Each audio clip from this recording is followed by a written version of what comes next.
এভাবে একবার মাংস রান্না করে দেখুন, আপনার কাজের সময়টা 1000 গুণে বেড়ে যাবে আর মাংসর স্বাদটাও 1000 গুণে বেড়ে যাবে।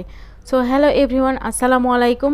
কেমন আছেন সবাই? এখানে আমি 2 কেজি পরিমাণে বিফ নিয়ে নিয়েছি, সেগুলোকে খুব ভালো মতো ধুয়ে পরিষ্কার করে নিয়েছি। আপনারা চাইলে মাটন নিতেও পারেন।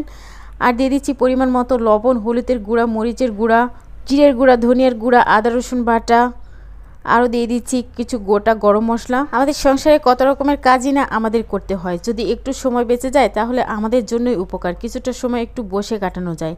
তো এইভাবে মাখাচাকা করে মাংস রান্না করলে মাংসটাও খুব মজার হয় আর একটু তাড়াতাড়ি রান্না হয়ে যায়। অনেকে আবার ফাঁকিবাজ ভাবতে পারেন, আরে ভাই না রে না, ফাঁকিবাজের কি আছে, এতে আমাদেরই আরাম। তো এখানে কিছুটা গোটা গরম মশলাও দিয়ে দিচ্ছি, দারচিনি, এলাচ, লবঙ্গ আমি আমার পরিমাণ মতো দিয়ে দিয়েছি। অনেকে আবার জিজ্ঞেস করেন পরিমাণটা আবার কি।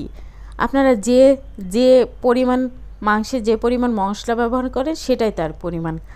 আর এখানে 2-3টা তেজপাতাও আমি মাঝখান থেকে টুকরো করে দিয়ে দিলাম। আর ব্যাচেলার যারা আছেন তারা কিন্তু এই রেসিপিগুলো ফলো করতে পারেন, আপনাদের জন্য খুবই উপকারী একটা রেসিপি। আপনাদের সময়ও বাঁচবে আর শর্টকাটে একটু রান্নাটাও সেরে নিতে পারবেন। আর এখানে আমি দিয়ে দিলাম 1 কাপ পরিমাণে পেঁয়াজ, একটু হাত দিয়ে কুচিয়ে দিয়ে দিলাম। আর দিয়ে দিলাম 1/2 কাপ পরিমাণে তেল। এবারে হাত দিয়ে খুব ভালো মতো একটু মাখাচাকা করে নেব। মাখাচাকা করা হয়ে গেলে আমি ঢাকনা দিয়ে চুলায় বসিয়ে দিচ্ছি। দেখুন আমার মাংসটা অনেকটাই কষানো হয়ে গিয়েছে।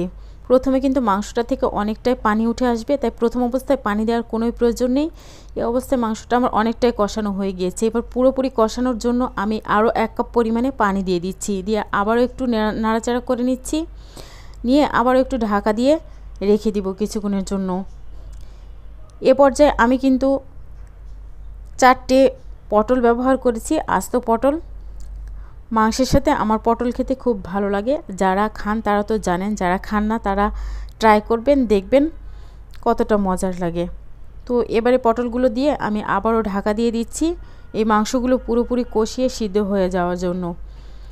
এই অবস্থায় কিন্তু মাংস কষানো হয়ে গিয়েছে এবং আমি আবারও একটু নাড়াচাড়া করে মিশিয়ে নিচ্ছি, নিয়ে পুরোপুরি রান্নাটা হওয়ার জন্য 2 কাপ পরিমাণে পানি দিয়ে দিচ্ছি, দিয়ে মিশিয়ে নিয়ে আবারও ঢাকনা দিয়ে দিব পুরো রান্নাটা হওয়ার জন্য।